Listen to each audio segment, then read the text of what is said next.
Hello, hello, hello! Magandang gabi po sa inyong lahat. Ito po si Sas Rogando Sasot, ang inyong favorite na faithfully defiant na tagalistan ng Noisy. Magandang gabi sa lahat ng ating mga ka-moisture. And maaari po lamang na i-click ninyo ang share para yung mga kanina po naghihintay ng live dahil ang kulit-kulit ninyo. Eto na uli ako. Ayan. Hello mga ka-moisture. Ayan. So, nakapag-power nap na ako. Alam niyo naman, kailangan para fresh ka. Madalas ka dapat nagpa-power nap. Hindi ba? Para moist na moist. Ayan. Pakiclick na po ang share para po ang mga tao, ang mga utaw sa kamunduhan ay makapanood, lalo na yung mga kaninang kating-katay pa, pakishare po sa inyong mga GCs, sa inyong mga walls, inyong mga WhatsApp, at kung saan-saan pa. Hello! Kamusta ka dyan sa Timor-Leste? Ito, sino nang tanong niya? Tanong ni Maria Summer. Okay naman ako dito sa Timor-Leste. I think magko-coffee kami ni Teves. I'll invite him for coffee or tea.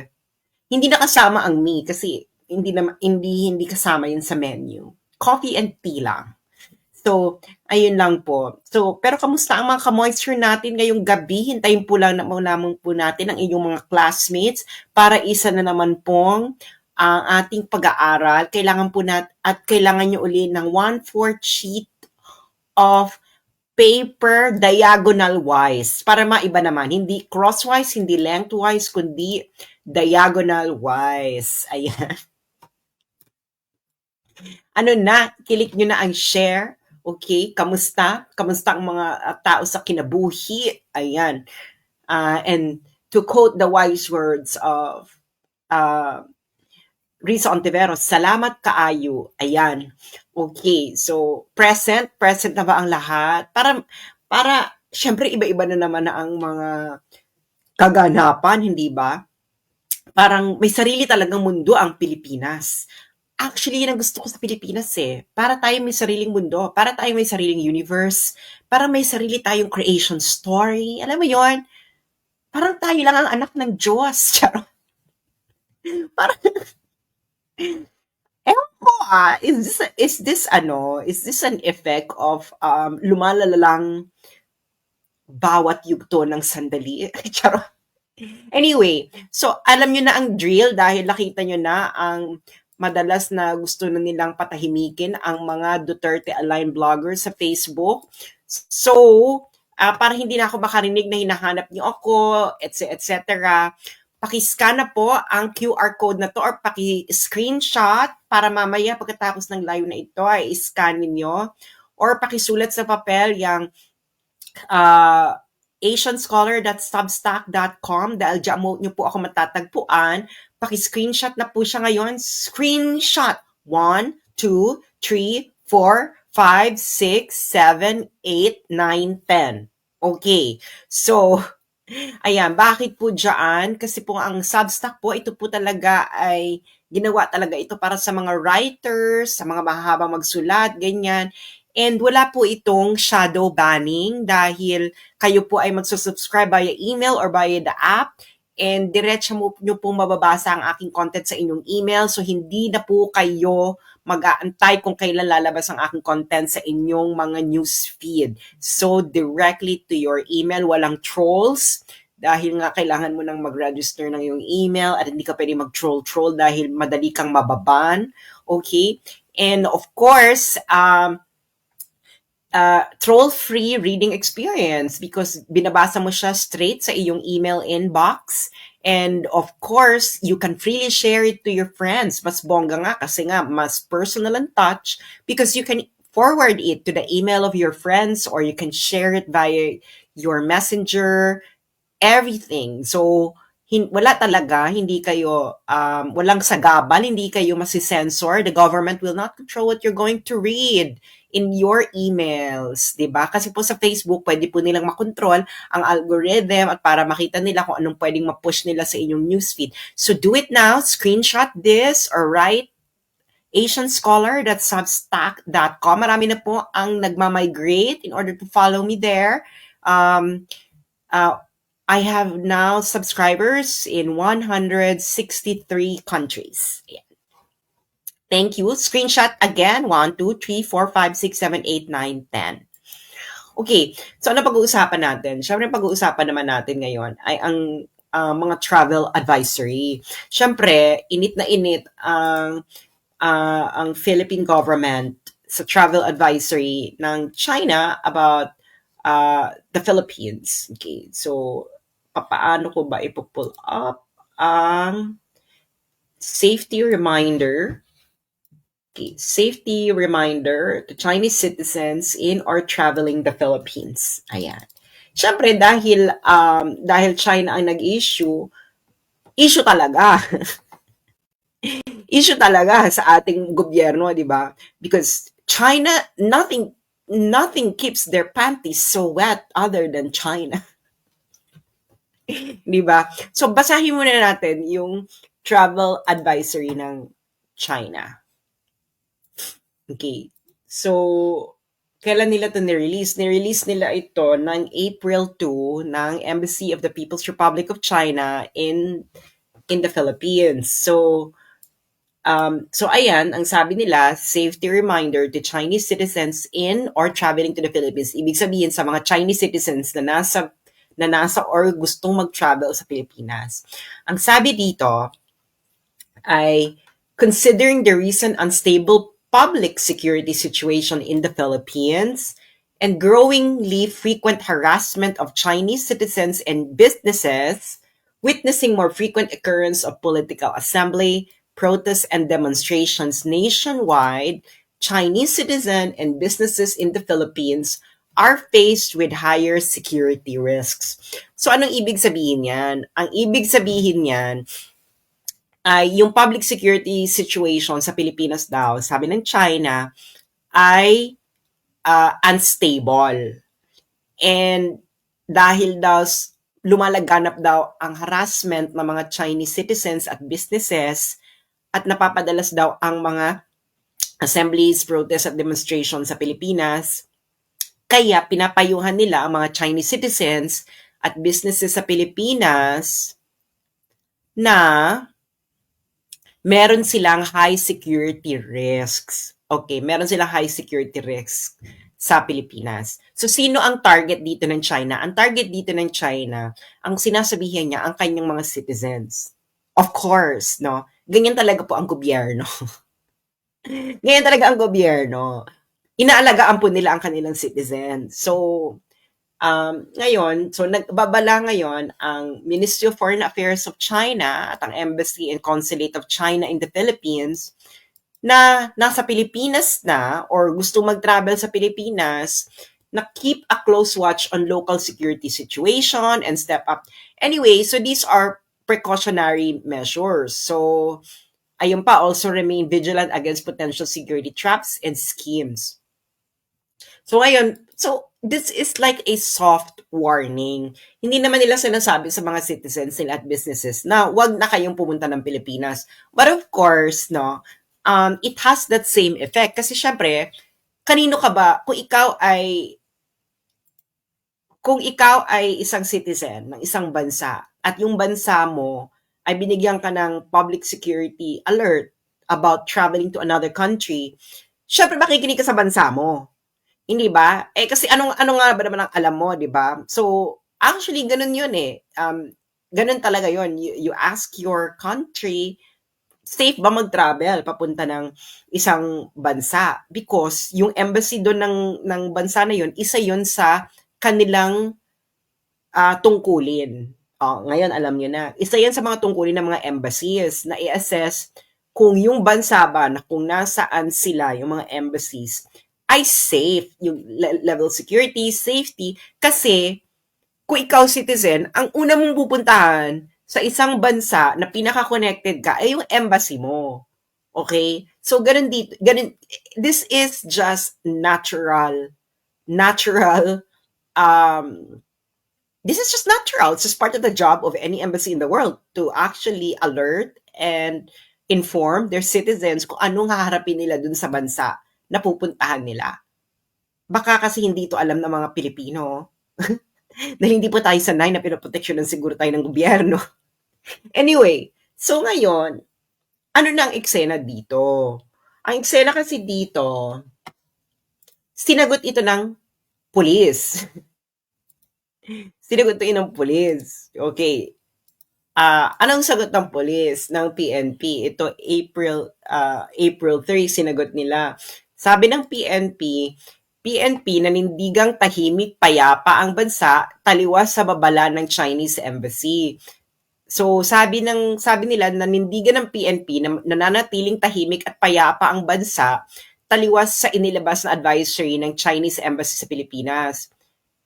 Sa naturang advisory, pinaalalahanan ng naturang embahada ang kanilang mga mamamayan na mag-ingat sa mga panganib sa Pilipinas.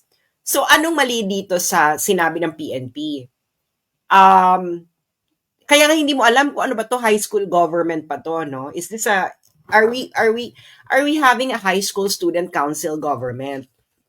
So naninindigan yung PNP na tahimik payapa ang bansa. Hindi daw dapat paniwalaan ng Chinese Embassy. Okay.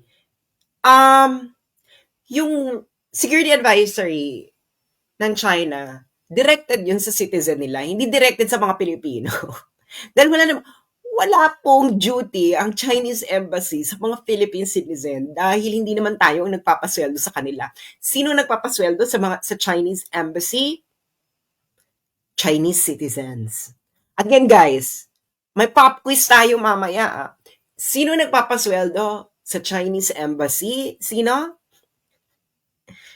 Chinese citizens. Okay. So yung ginawa ng Chinese Embassy, directed yun sa mga boss nila. At ang boss nila ay sino? Chinese citizen. At ito yan sa mga trabaho ng embassy. Ang i-assess nila ang security, public safety ng isang bansa para yung mga boss nila na sino? Chinese citizens. Ay mapaalalahanan kung anong hinaharap nilang risk sa bansang iyon. Katulad nito, Pilipinas. Ngayon, kung ano ang assessment na ginagawa ng isang embassy? Usually, ang mga embassy, ang assessment niyan, ang standard nila, katulad ng ibang bansa, di ba? Katulad ng ibang bansa, ang standard po nila is yung level ng security sa sarili nilang bansa. Logic. Logic, di ba? Logic. Meron pa bang may common sense sa gobyernong ito? Ha? Malamang ang standard mo, 'di ba, parang sa bahay 'yan, 'di ba?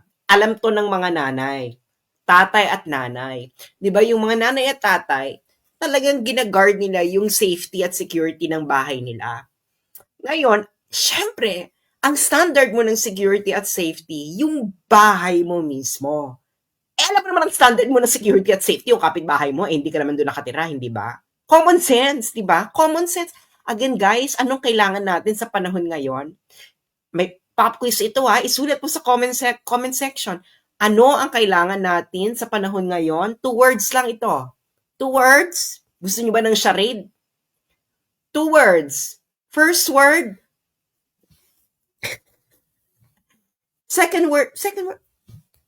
Okay, okay, may preview si Bea Go. Chinese ka ba, Bea Go? Siyempre, pag Chinese talaga, bida-bida talaga yan pagdating sa mga quiz-quiz, di ba? Kita mo na una talaga naka-answer si Bea Go. Di ba? So, yun po ang kailangan natin sa mga panahon ngayon. Common sense. Again, naniniwala kayo. Di ba? Ang unang batayan mo ng security at safety, it's yung bahay mo. Ngayon, palalakihin mo yan. Imbis sa bahay mo, bansa mo. So, ako po ay naka-base dito sa China. Masyado nga mabait eh. Masyado nga mabait yung security. Mabait pa yung security advisor. Siyempre, ang batayin mo ng security, kung ikaw Chinese, ang batayin mo ng safety at security, China China, ang bansa mo. Ano ba yung security at safety mo dito? Do you feel safe? Do you feel secure in China? Yan ang magiging batayan nila. And then, doon nila i-grade kung anong klaseng bansa ka. Siyempre, ikaw ba nanay at tatay, hindi mo ba sasabahan yung anak mo na, ay anak, huwag kang pumunta dyan sa kapitbahay kasi um, medyo may adik kasi dyan eh. O, hindi ka ba magaganon? Hindi ka ba mag-warning? Or huwag ka pumunta dyan kasi nag-aaway yung mag-asawa. Madalas mag-away.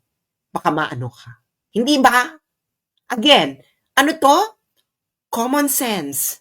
Again, ano lang itong sinasabi ko? 2 words? I-write uli sa comment section. Ako baka Chinese na naman ang manguna sa pag-ano ha. 'Di ba? Common sense. Okay. Now, so ngayon, itong yung sinasabi ng police, yung pag-counter nila, mali yung pag-counter ninyo. Sino ba yung audience ninyo? Ang audience nyo ba ay Pilipino or Chinese citizen? Kasi yung statement ng China, directed po yun sa Chinese citizens. So, kayong PNP, gusto nyo bang sabihin sa mga Chinese citizens at mga Chinese citizens na huwag niyong paniwalaan ang bansa ninyo, ganon? Huwag niyong paniwalaan ang gobyerno nyo, tahimik at payapa ang bansa, come and visit the Philippines, ganon? Hindi ba? Again, common sense. Sino yung audience mo?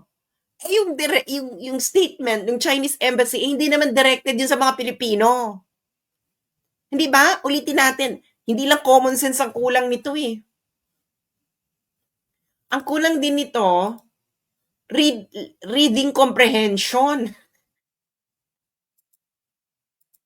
Ano ba? Wala kayong reading comprehension. Kaya tayo nahuhuli sa lahat ng bagay. Ulitin natin. Safety reminder to Chinese citizens in or traveling to the Philippines. So, sino ang audience ng statement na ito? Sino ang target audience ng statement na ito? Common sense lang ito. This is grade 4 reading comprehension class. Subject verb agreement. Direct object. Actually, direct object to Chinese citizens. Kahit nga direct or indirect object, wala dito ang Pilipino. Okay, so Chinese citizen ang kanilang audience. So, tatagalugin na natin, binabalaan nila ang kanilang mga citizens.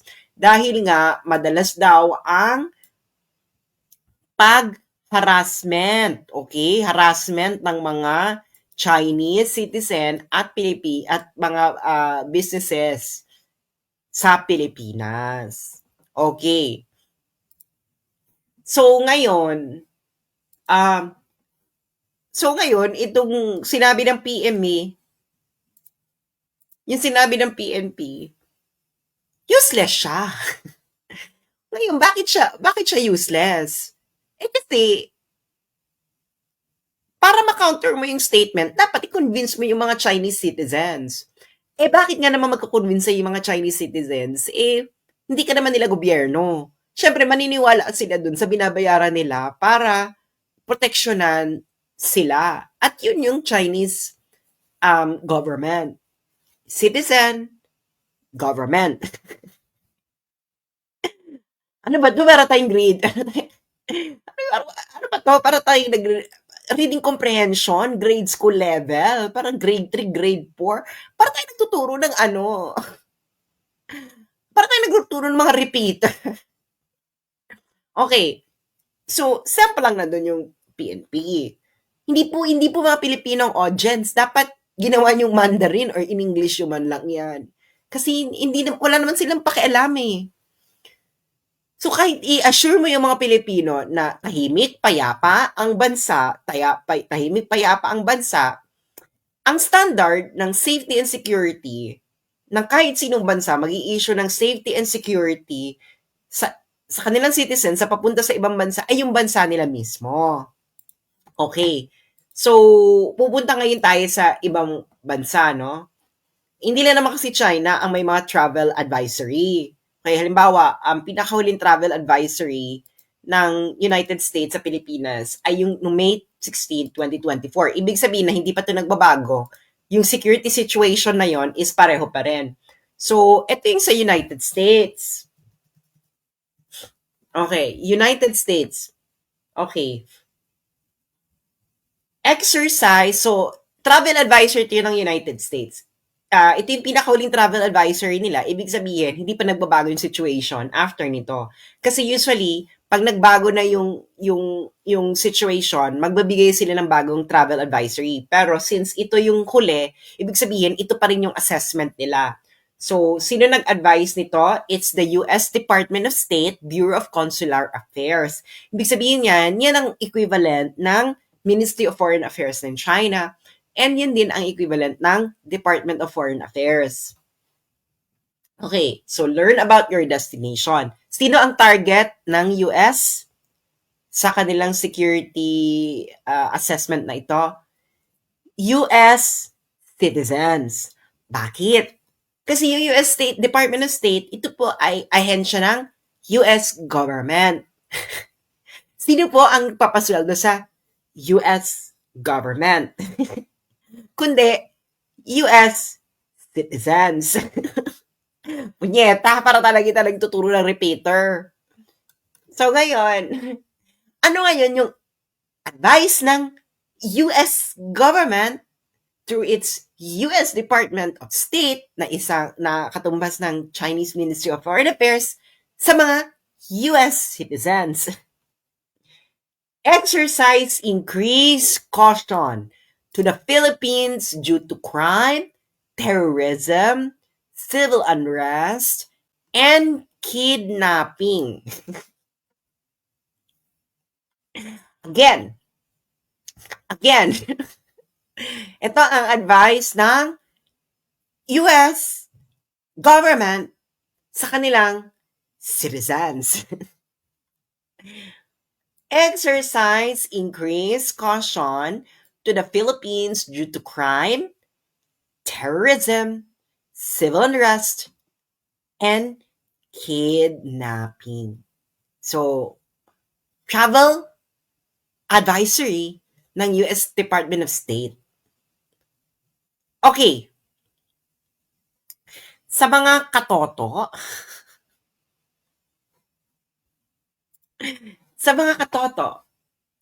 bakit kayo na ang gumawa ng palaisipan? So, in essence, pareho ba yung security advisory ng China at United States? Pop quiz. Yes or no? Yes or no lang muna tayo. Pareho ba in essence ang travel advisory ng Chinese embassy sa kanilang citizens at ng US Department of State sa kanilang citizens? Pareho ba yung essence ng travel advisory, ng security advisory? Yes or no? Okay, common sense, di ba? Common sense. Common sense lang po tayo. Hindi pa po tayo hindi natin kailangan pa ng matinding ng matinding pag-iisip, complex thinking, no? We're still at the realm of common sense. wala pa po tayo sa PhD level discussion, wala pa po tayo sa complex mathematics, wala pa po tayo sa complex theories, and of course, deep philosophical thinking. Nasa common sense pa lang tayo. Okay, so marami nagsabi, pareho sila in essence. So ngayon, dahil pareho sila in essence, bakit ang PNP, yung China lang yung pinalagan?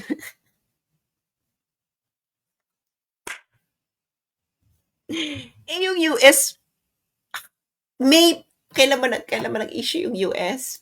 Yung US, nag-issue na sila 1 year ago pa at ganun pa rin ang assessment nila kasi hindi pa rin nila binababa yung security assessment sa Pilipinas. So 1 year ago pa yon. May 16, 2024, almost 1 year ago. So ngayon, bakit pareho sila in essence? Bakit yung China yung pinalagan mo pero yung US hindi?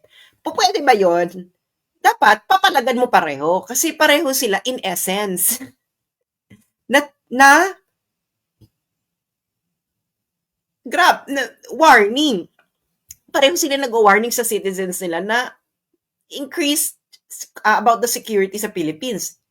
In essence, pareho sila ng security assessment. So bakit ngayon yung PNP, yung assessment lang ng China yung pinalagan?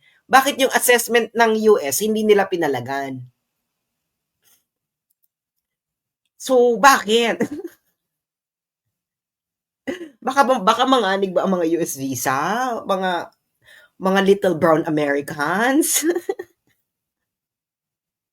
Oh, sino pa ba ang nagkaroon ng security advisory? Hindi lang naman 'yan. Meron din na ang Australia, meron dito nagsabi Ireland. So puntahan natin yung Australia Travel Advisory.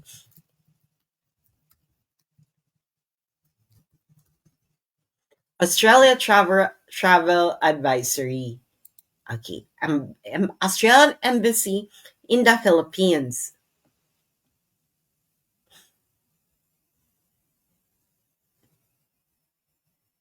Okay. Saan ko ba to? Travel advice for the Philippines. Ayan. From the Australian Embassy. Ay, hindi ko ma-access. Anyway, nabalita na to. Binalita naman to ng media. Okay. So, ayan. So, Australia issues travel advisory against PH amid security concerns. So, security din ng issue. So, kailan ito? March 13, 2025. Actually, huli na yung China eh. Hindi ba? Medyo pasensyoso pa yung China. Yung Australia, March 13, 2025. Pareho lang din, hindi ba? Yung US, May 2024 pa. Hanggang ngayon, ganun pa rin yung assessment nila. Ngayon, ang UK, ganun din naman ang travel advisory nila. Ganun din naman ang travel advisory nila sa mga citizens nila. Ayan, ito, UK, ito. Safety and security. Terrorists are very likely to carry out attacks in the Philippines. There is ayan, hindi ba? Um, so multiple terrorist groups have the intent to carry out attacks anywhere in the Philippines, including in the capital, Manila. Terrorism, etc., etc. So, ayan. So, crime. There are high levels of street crime and robbery, sometimes involving weapons and firearms. Ito po ay UK. From the UK ba? UK ba, ma'am? This is from travel advisory of the British government. Ito ay travel advisory ng British government sa mga citizens niya, sa British citizens na gustong mag-travel sa Pilipinas. Mas malalaman. Okay, basahin natin. Crime. There are high levels of street crime and robbery, sometimes involving weapons and firearms. Be alert when traveling on public transportation and avoid displaying cash or jewelry. Armed hold-ups on jeepneys and buses can happen, particularly in Manila and other large cities. In some cases, these have resulted in fatalities. If you're traveling by taxi, including to or from the airport, only use taxis from a reputable company. Some taxi drivers and their accomplices have robbed and harmed passengers. Consider arranging to be met at the airport or using a hotel transfer service. Okay. So this is from the UK. The UK. So class, Magkaiba ba ang travel advisory ng Chinese embassy para sa mga Chinese citizen, ng US government para sa mga US citizen, at ng UK government para sa mga British citizens? Magkakaiba ba ang kanilang travel advisory regarding sa security and safety ng pag-travel sa Pilipinas? Hindi sila magkaiba. Okay, meron na tayo ditong, okay, ang unang nakasagot ay si Rachel Cabardo. Ibig sabihin, yung mga nakikinig sa akin, mayroong common sense. So ngayon, bakit, tanong ninyo sa inyong mga sarili, bakit yung PNP, isa lang na bansa ang pinapalagan? Ang daming bansang nagbigay ng security alert, security advisory. Bakit China lang yung pinalagan mo? Late na nga yung China. Can you imagine? April na sila. sa, sa dinami-dami ng ginawa ninyo ba, target ninyo ang mga Chinese citizens sa Pilipinas. Tina-target ninyo, sinasabi nyo yung mga Chinese students na nag-aaral sa Pilipinas. Sinasabi ninyo ay sila involved sa ganito. Si Gibot Teodoro nagsabi pa na lahat ng Chinese citizen ay record maging espiya. Kung ano-anong pinagsasabi ninyo, meron pa kayong mga pakulon na nahuli ninyong spy na umaakit ng ng puno ng nyog para magkabit ng CCTV ba?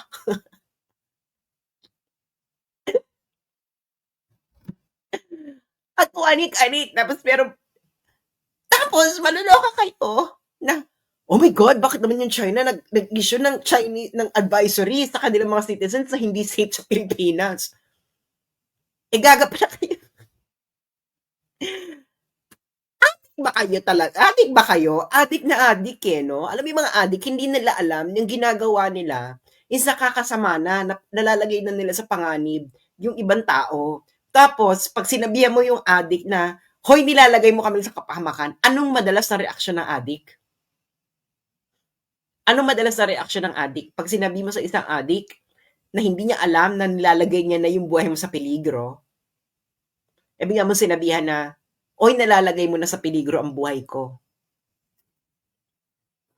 Hindi ba? So, ayun ang eksena. Sa dinami-dami ng mga bansang nag-issue na ng security advisory, security alert, bakit China lang yung pinapalagan ninyo? Ano na naman yan? May pera talaga, no? Parang, ano, bakit ba obsessed? Ano ba gusto nyo? Sabihin nyo kasi sa mga, ano ba gusto nyo mangyari? Gusto nyo talaga na full-on bardagulan yung China?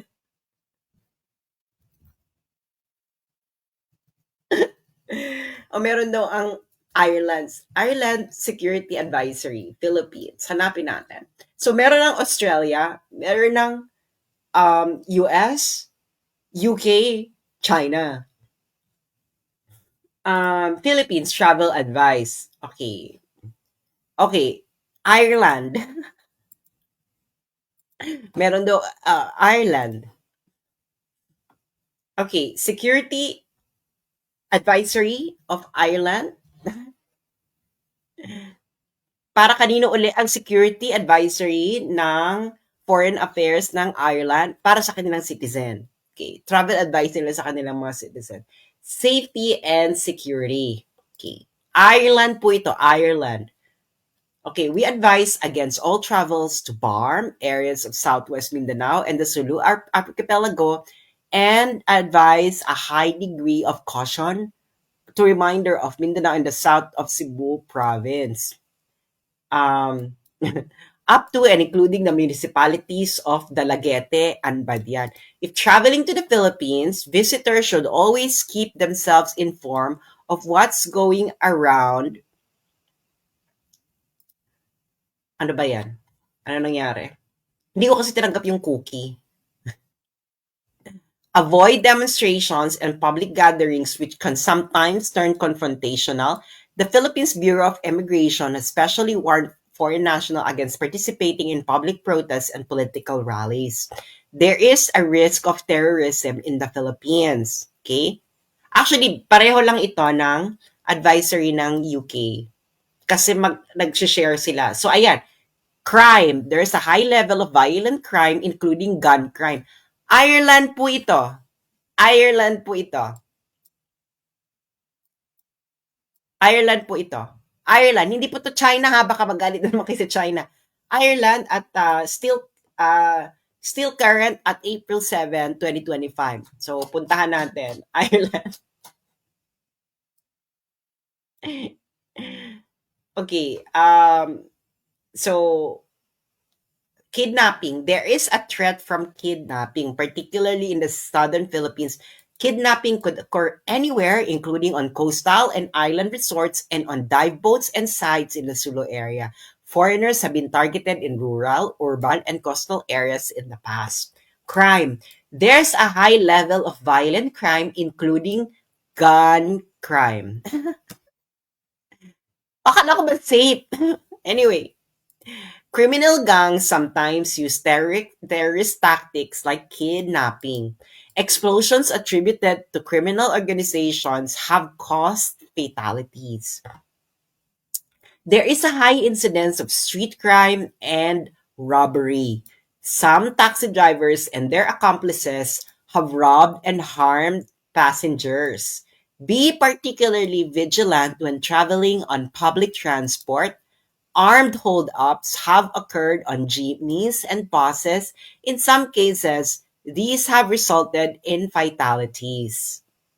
Okay, so class, magkaiba ba ang travel advisory ng Ireland, UK, US, Australia at China? Yes or no?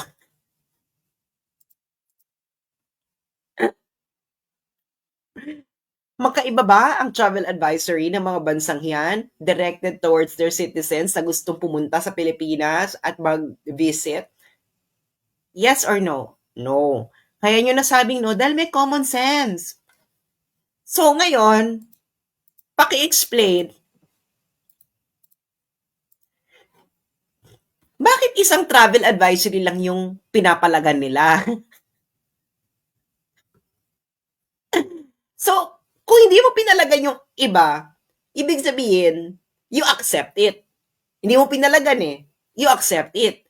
So, pinalagan mo yung China. The problem is, pareho yung travel advisory nung limang binasa natin. So, kahit sabihin mo na mali ang China, tapos hindi mo pinalagan yung iba, edi tama pa rin yung China. Kasi pareho sila ng travel advisory, mga beckish. Ano ba? Common sense. So,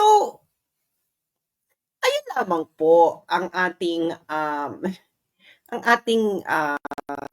ating chika ngayong gabi at ako ay baka mag-midnight snack ako, nagugutom ako. Kagigising ko lang kasi ganyan kasi ako tuwing nagigising ako, nagugutom ako. Alam niyo naman pag mga little girls and mga baby girls growing up, kailangan kumain ng kumain, 'di ba? Para lumaki at tumangkad, ganyan. And to stay healthy and firm, para mag-go, grow, and glow. Charot. So, ayun na nga po. May New Zealand din daw. Okay, tingnan din natin ang New Zealand. New Zealand Travel Advisory. Sorry, Philippines. Tingnan natin kung pareha lang din siya ng China.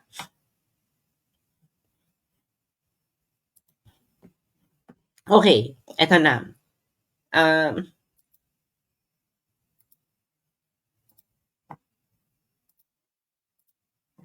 Okay. Okay. Advisory of this is from the New Zealand government. Okay, New Zealand government. Okay. So last updated November 28th. Last updated November 28th, and then still current at April 8, 2025. Ibig sabihin, ito pa rin ang kanilang security advisory. Exercise increased caution in the Philippines, including Manila, due to the threat of terrorism, risk of kidnapping, and violent crime.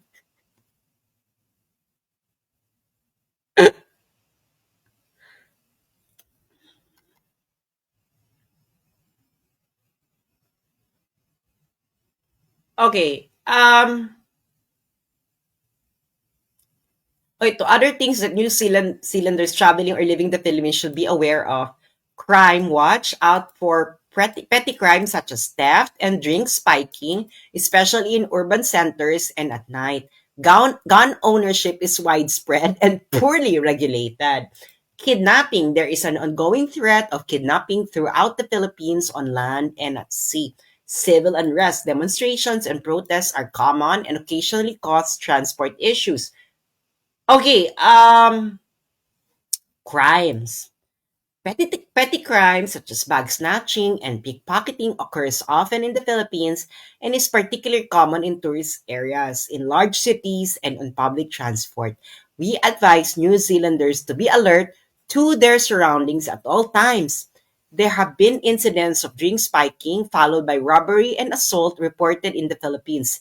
Extra care should be taken to ensure your food and drink is never left unattended. We recommend against accepting drinks from strangers or recent acquaintances. Credit cards and ATM fraud occurs frequently. Be cautious when using debit or credit cards. Only use ATMs in public well-lit areas or in secure locations such as banks or shopping centers.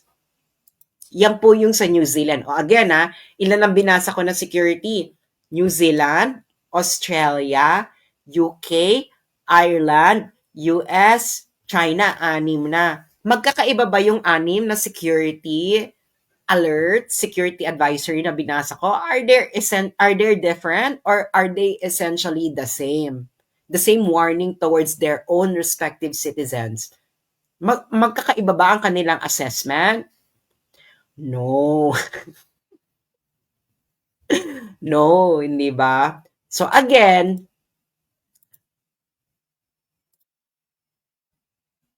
gusto lang nating magpaliwanag, ah, gusto lang po naming magpaliwanag ang PNP, bakit ang pinapalagan niyo lang ay yung China? Bakit atat na atat kayong makipagbardagulan sa China? Either kumikita kayo diyan, okay, Chinese embassy. Okay. Bakit ngayon ang pinapalagan lang ng PNP yung advisory ng China? Eh, kababasa lang natin, 'di ba? Kababasa lang natin ng security warning ng Ireland, UK, Australia, New Zealand, US, at China. Ano ba yung nagiging kaboses ko na si Claire Castro? Pare-pareho naman sila ng sinasabi. Bakit yung security alert lang na sinabi ng China, kayo, umalma?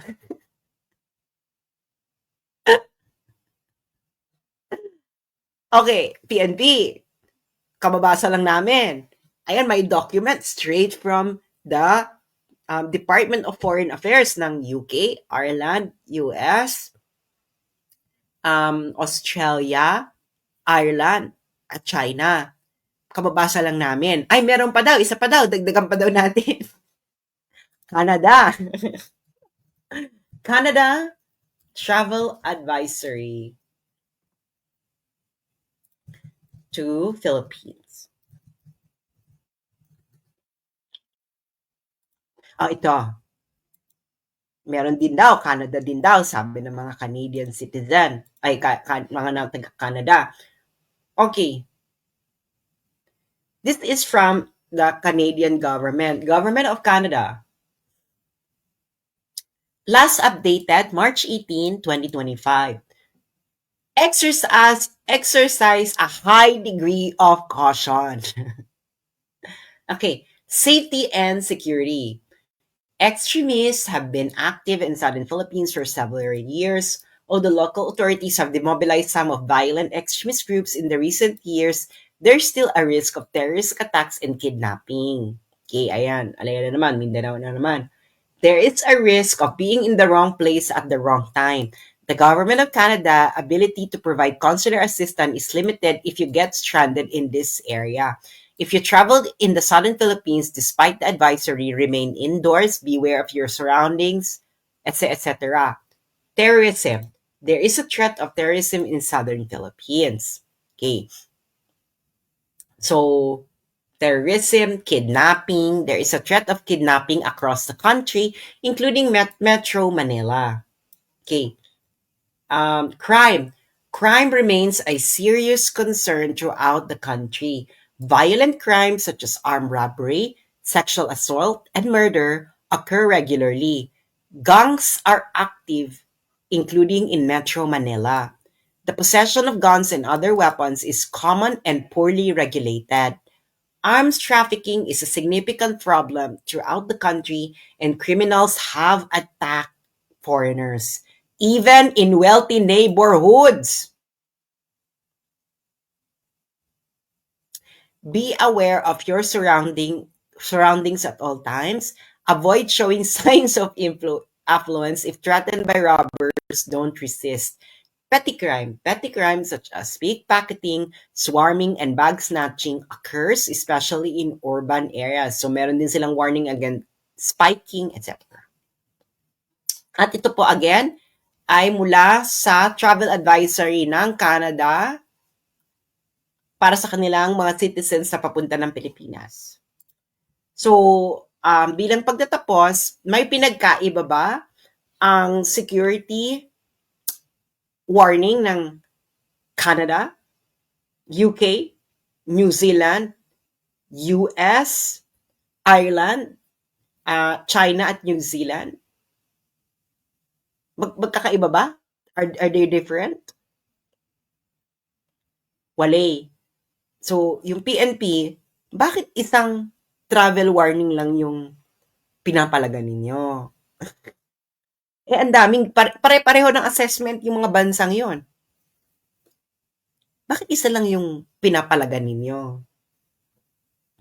Dahil ba may kita sa pangbabash sa China? Or dahil takot kayo? Dahil Asian lang ang kaya ninyong palagan. Dahil kayo ay sa totoo, you are still the little brown Americans that Asians hate. Thank you so much. And maraming salamat sa mga nagpapadala ng tip, kahit piso, 2 piso. That's greatly appreciated. Hanggang sa muli po, magandang gabi at ako po ay magbi-midnight snack na. And maraming salamat sa mga nakinig at sana i-improve po natin ang common sense ng bansang Pilipinas. This is for the motherland. I am for the motherland and always be for the motherland. Though I may be away, but my heart finds a way for the motherland. I am for the motherland and always be for the motherland. Let us fight for what's right. Let us bring change in